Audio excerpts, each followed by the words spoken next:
padlock hit the floor so hard it cracked a clay pot 3 feet away. A chain slid slowly free from the handles of a cedar trunk, link by link. 2 hands, shaking, bleeding at the knuckles from prying rusted metal, grabbed the lid and shoved it open. The smell of mothballs and old paper hit hard like a wall. Stacked letters, yellowed newspaper clippings, a cassette tape in a cracked plastic case with 2 words in faded ink on the label. A woman's name, a mother's name. The hands stopped shaking. They went still, because the first letter in the stack was addressed to a law firm, and the second was a death certificate.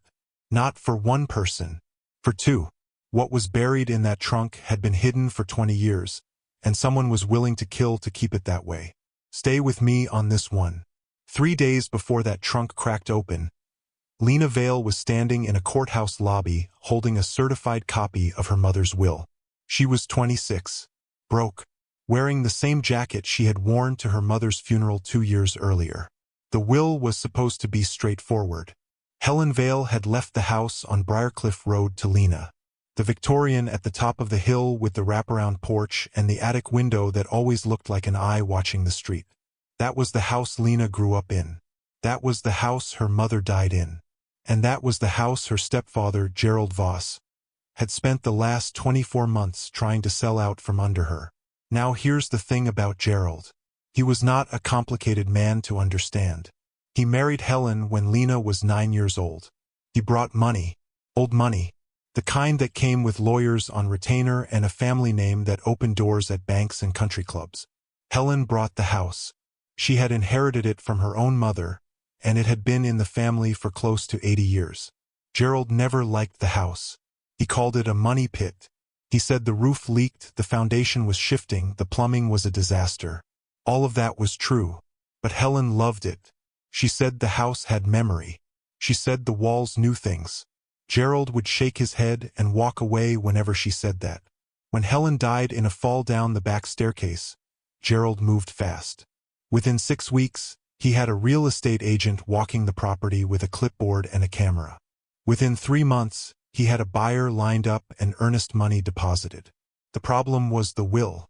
Helen had left the house to Lena, not to Gerald, not to anyone else, not to a trust, not to the family, just Lena. And Lena would not sign it over. That was what started the war. Gerald's attorneys filed a challenge to the will, claiming Helen had lacked mental capacity in her final months. They presented testimony from a doctor who had treated Helen for migraines and anxiety. They said she was confused, disoriented, incapable of legal decisions. Lena could not afford an attorney to fight it. She worked part-time at a framing shop and picked up freelance bookkeeping jobs on weekends. She was not equipped for a legal battle against a man whose legal team billed more per hour than she earned in a week. But she refused to give up. She filed her own responses with the court. She gathered her mother's medical records herself. She sat in the law library at the public courthouse and taught herself how to read case citations. She was not going to hand over the one thing her mother had left her. Not to Gerald. Not to anyone. The argument that ended everything happened in a restaurant. Public place. Gerald had invited her to lunch, which should have been the first warning sign. He never invited her anywhere. He never called. He communicated through lawyers. So when the invitation came, Lena knew something was different. She sat down across from him at a corner table. He ordered a steak. She ordered water. He slid a document across the white tablecloth. A quitclaim deed. Sign here and the house was his. In exchange, he would give her $40,000 and, as he put it, stop making her life difficult. Lena read the document slowly. She looked at the man who had slept in her mother's bed for 17 years. And she said no. Just that. One word. What happened next became public very fast. Gerald stood up. He did not yell. He spoke in a voice loud enough that every table in that restaurant could hear him clearly. He said Lena was not his daughter. He said she was not Helen's daughter either. He said she was a stranger who had been taken in out of charity and had now become a parasite feeding on a dead woman's estate. Believe me, none of that was true. Lena was Helen's biological daughter. She had the birth certificate. She had the hospital records. She had photographs of Helen holding her in the delivery room. But truth did not matter in that moment. What mattered was that Gerald Voss was a man people believed. He had donated to the hospital wing. He sat on the board of 3 local nonprofits. He was photographed at galas. When he spoke, people nodded. And when Lena stood up from that table and walked out of the restaurant with tears running down her face, what followed her out the door was not sympathy. It was whispers. Within 48 hours, Gerald's attorneys filed a new motion. This one did not challenge the will. It challenged Lena's identity. They claimed she could not prove legal standing as Helen's heir. It was absurd. It would never hold up in any serious court. But it did not need to hold up. It only needed to delay. And the house was scheduled for sale in 72 hours. Lena did the only thing she could think of. She went back to Briarcliff Road. Not through the front door. Gerald had changed the locks months ago. She went through the basement window. The one with the broken latch that had never been fixed. The one she used to sneak through as a teenager when she came home past curfew. She slid through at 11 o'clock at night and stood in the dark hallway of the house she had grown up in. It smelled different. Gerald had stripped the place. The furniture was gone. The pictures were off the walls. The kitchen was bare. Cabinets empty. Drawers pulled out and left open. Lena walked through every room on the first floor and found nothing that belonged to her. Nothing that belonged to Helen. The second floor was the same. Bare walls. Bare floors.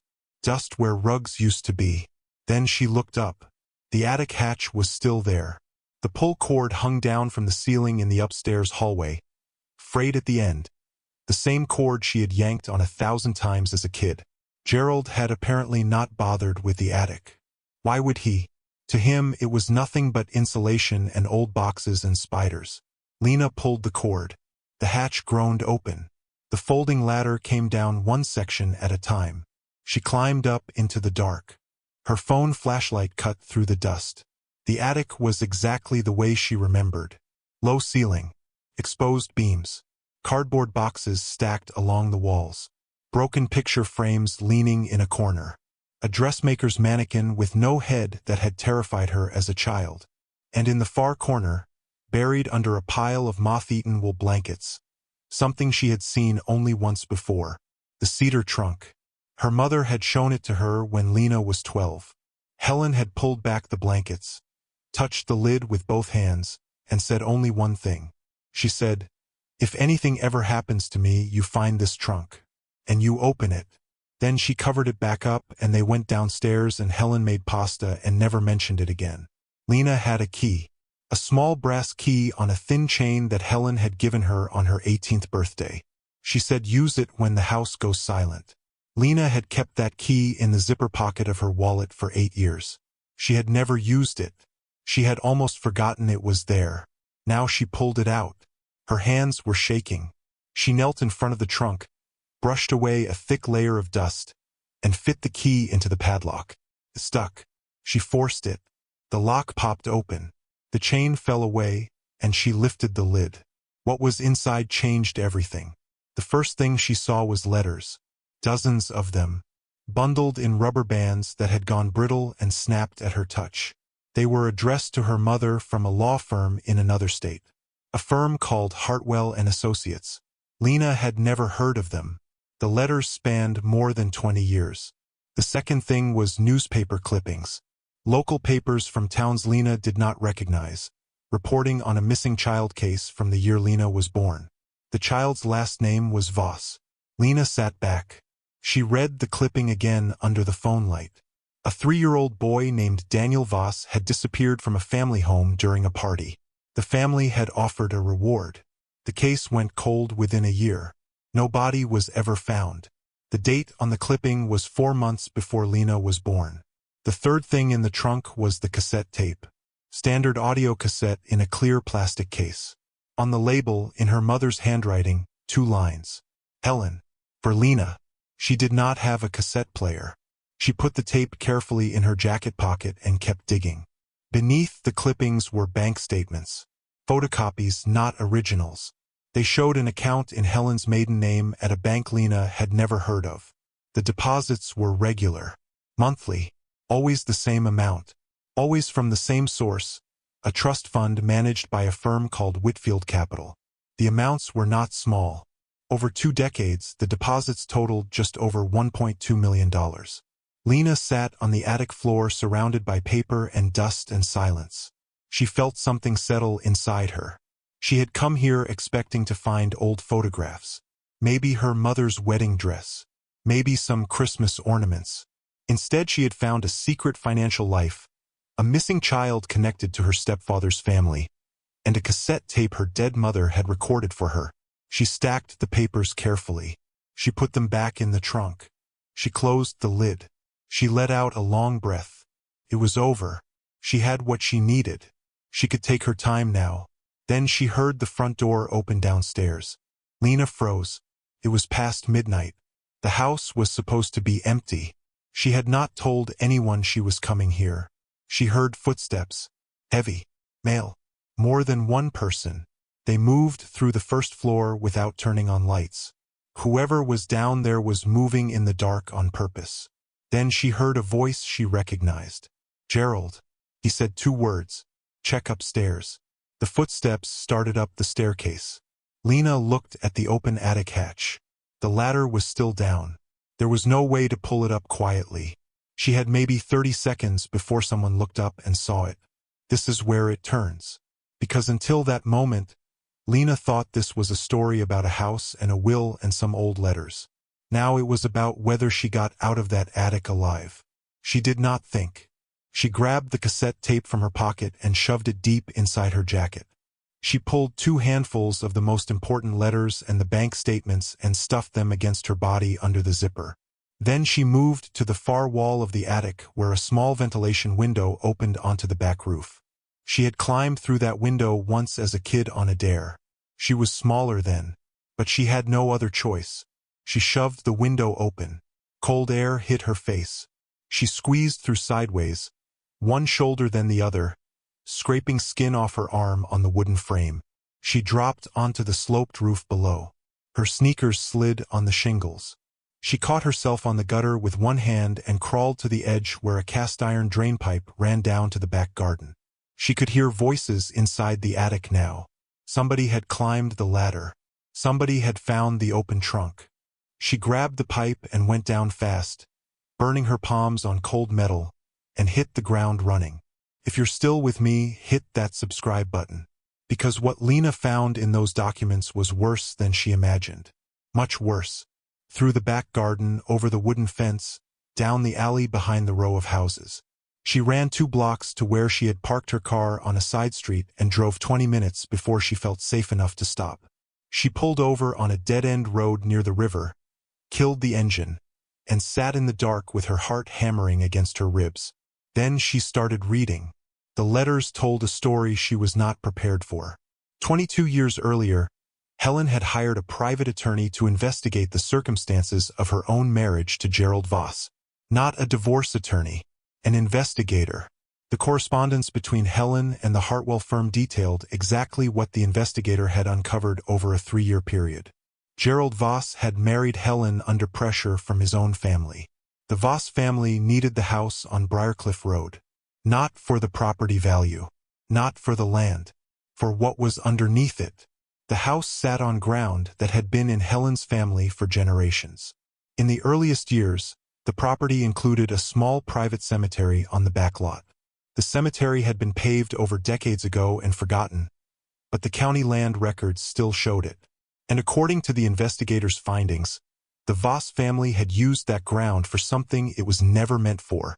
The missing boy, Daniel Voss, had not been kidnapped by a stranger. Daniel had died in an accident at a family gathering. A fall from a second-story balcony while the adults were inside. The family panicked. They had money. They had influence. They had connections to people who could make paperwork disappear. And they had access to private land where nobody would ever think to search. The investigator believed Daniel Voss was buried somewhere on the Briarcliff property. The family had covered up the death, reported the boy as missing, collected insurance money, and grieved publicly while knowing exactly where he was. Gerald married Helen 3 years later to keep the property within the family's control. to guarantee that nobody would ever break ground on that lot. Lena read the letters twice. Her hands were steady now. Something cold and clear had replaced the panic. Her mother had known. Helen had known for years what the Voss family had done. She had gathered every piece of evidence she could find. She had hidden it carefully. And then she had died in a fall down a staircase in a house where the only other person was Gerald Voss. The death certificate in the trunk was not Helen's. It was Daniel's. A genuine certificate issued quietly by a coroner in another county who had been paid to process paperwork without asking questions. The Voss family had obtained an official death record for the boy they were publicly claiming was still missing. That single document was proof of everything. Lena needed to hear the tape. She drove across town to a 24-hour thrift store and bought a portable cassette player for $3. She sat in the parking lot under a buzzing fluorescent light, plugged in cheap earbuds, and pressed play. Her mother's voice filled her ears. Helen sounded tired. She sounded deliberate. She spoke the way someone speaks when they know every word matters and they may not get to say them again. There was no background noise on the tape. Just Helen's voice and the faint hiss of the recording. Lena could tell her mother was sitting close to the microphone. She could hear her breathing between sentences. Helen said she was recording this tape in case something happened to her. She said those words calmly, the way you would say the weather is changing. She said Gerald had found out about the investigation. She said he had not threatened her directly. He was too smart for that, too careful. But things had changed in the house. Small things that only someone living there would notice. A door she locked found unlocked the next morning. Her car moved slightly in the driveway, parked at a different angle than she had left it. Her desk searched and put back almost right, but not quite. Papers in the wrong order. A drawer not fully closed. She was afraid. She said that plainly. I am afraid. She said the trunk contained everything Lena would need. The letters, the bank records, the newspaper clippings. She said the bank account in her maiden name was real, funded by money Helen had been quietly redirecting from the household accounts for nearly 20 years. One small transfer at a time. Gerald never noticed because Gerald never paid attention to what he considered small amounts. She said the brass key was the only copy. She said the attic was safe because Gerald was afraid of heights. That was the one true thing about him. Then Helen said something that made Lena pull the earbuds out and stare at the windshield in the dark. She said, they will sell the house. They will demolish it or they will dig up the foundation for renovation. And when they do, they will move Daniel first. They will come for the trunk second. Do not let them sell that house. Do not let them erase what happened to that boy. Lena put the earbuds back in. Helen's voice came through quieter now. She said she loved Lena. She said she was sorry for not being braver. She said be brave but be smart. Then the tape clicked and went silent. Lena sat in that parking lot until the sky turned gray at the edges. She had a dead child's official death certificate. She had 20 years of correspondence from a private investigator documenting a family's cover-up in careful detail. She had bank records showing hidden money. And she had her mother's voice, calm and scared at the same time, explaining every piece of it. She also knew Gerald Voss and whoever he had brought to the house were now looking for exactly these documents. The nature of this had changed completely. This was no longer about a will or an inheritance. This was about a buried child and a staged death and whether Lena could get this evidence into the right hands before someone stopped her permanently. Lena made 3 decisions before the sun came up. First, she drove to a 24-hour copy shop and duplicated every document she had taken from the trunk. She mailed 1 complete set to herself at a P.O. box she kept for freelance work. She sealed a second set in a manila envelope and drove it straight to the only person she trusted completely. A woman named Dolores who ran the framing shop where Lena worked. She told Dolores that if anything happened to her, open the envelope and take everything inside it to a newspaper. Dolores did not ask a single question. She locked the envelope in the shop safe and put the kettle on. Second, Lena called the law firm from the letters. Hartwell and Associates still existed. The attorney who had originally handled Helen's case had retired 7 years ago, but a younger partner had inherited the files. When Lena identified herself and described what she had found, The line went silent for almost 10 seconds. Then the attorney said she needed to come in. Today. Not tomorrow. Today. Third, Lena called the police. Not the local precinct. She had no way of knowing how deep the Voss family's connections ran in this town. Gerald sat on boards. He wrote checks to police fundraisers. She was not taking that risk. She called the state police cold case unit instead. She told them she had physical evidence related to the disappearance of Daniel Voss. The officer on the line asked her to hold. He transferred her twice. The third person she spoke to was a detective who had worked the original missing child case 30 years ago and had never been able to close it. He was retired now but still consulted on cold cases. His voice changed audibly when Lena told him about the death certificate. He said, "Do not go back to the house. Do not contact Gerald Voss or any member of his family. Give us 48 hours. Lena gave them the 48 hours. She slept in her car the first night in a grocery store parking lot. The second night, Dolores set up a cot in the back room of the framing shop and brought her dinner from home. On the morning of the third day, the detective called. They had obtained a warrant. Federal, not local. Cadaver dogs had been brought to the Briarcliff property at dawn. Gerald Voss was at the house when the officers arrived. He was standing in the driveway in a bathrobe with a coffee mug in his hand. He saw the unmarked cars first, then the K-9 unit van, then the FBI jackets. He dropped the coffee mug. It shattered on the pavement. He tried to block them at the front door. He put both hands on the door frame and told them they were making a mistake. He called his attorney. His attorney called a judge. His attorney called a state senator. None of it mattered. The warrant was airtight. The FBI had reviewed the documents Lena provided and signed off personally. Gerald Voss was moved to a police vehicle and told to wait. He sat in the back seat for 7 hours while the search continued. The dogs alerted within 90 minutes. A small patch of ground near the old foundation wall, close to where the county records showed the original private cemetery had been. The soil there was different, softer, darker. The excavation team moved slowly and carefully. They marked a grid. They photographed everything. They worked for 3 full days in the rain. What they recovered was consistent with the death certificate from the trunk. Daniel Voss had been there the entire time. Under the house. Under the floors Lena walked on as a child. Under the garden where Helen planted roses every spring and knelt in the dirt with her bare hands. A 3-year-old boy who had been declared missing 30 years ago was buried 30 feet from the kitchen door. Gerald Voss was arrested on the 4th day. Not for murder. The original death had been accidental. Terrible, preventable accident. But the cover-up that followed was criminal on every level. Concealing a death. Filing false police reports. Insurance fraud. Obstruction of justice spanning 3 decades. The charges named Gerald and 3 other members of the Voss family, including his older brother who had been on the balcony when Daniel fell and who had made the decision, in those first terrible minutes, to hide what happened rather than call for help. Gerald's older brother tried to leave the country 2 days after the arrest. He was stopped at the airport with a suitcase and a one-way ticket. He did not resist. He sat down on the terminal floor and put his face in his hands. The district attorney also opened an inquiry into Helen Vale's death, the fall down the staircase, the fact that Gerald was the only person in the house, the timing, which coincided with Gerald discovering that Helen had hired an investigator. No charges were filed.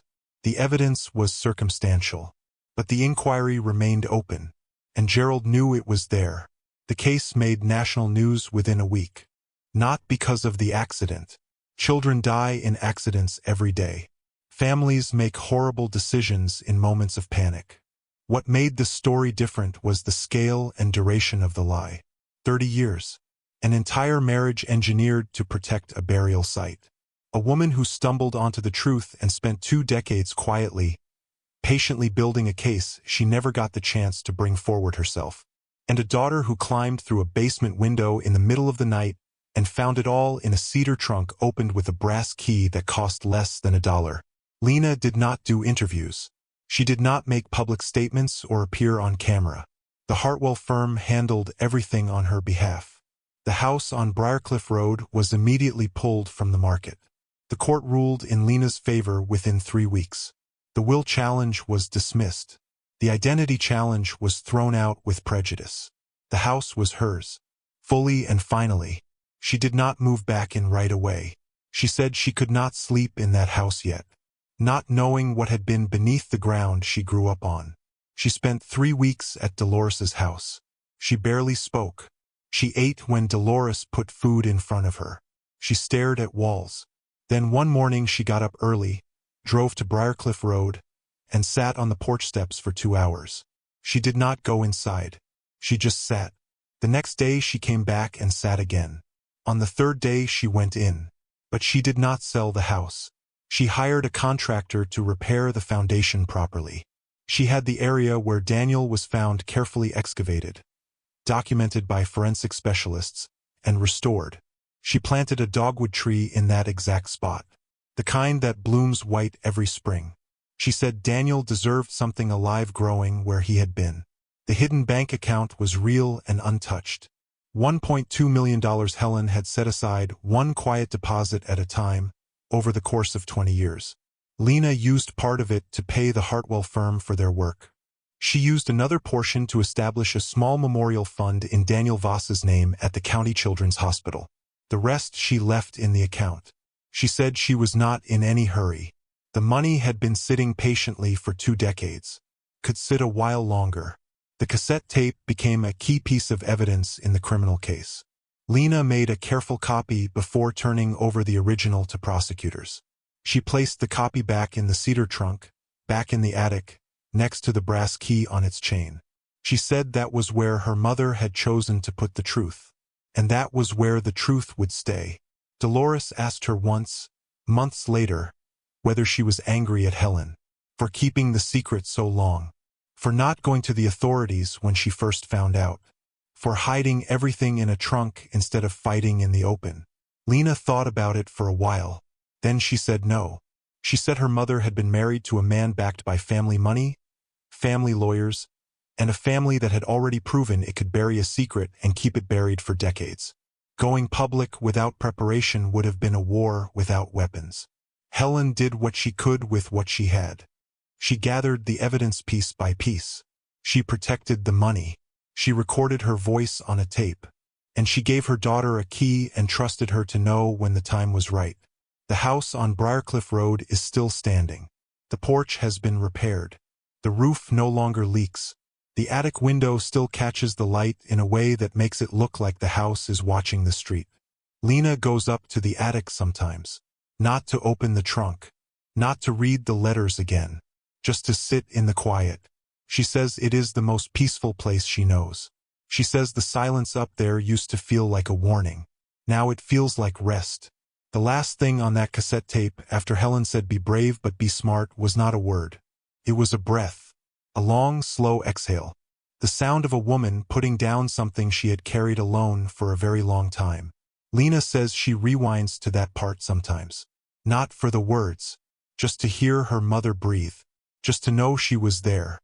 Just to remember that someone loved her enough to hide the truth in a place only she could find it. The trunk is closed now. The key is on its chain. And the house on Briarcliff Road has gone silent again. But this time, that silence does not mean something is hidden. It means everything has finally been found.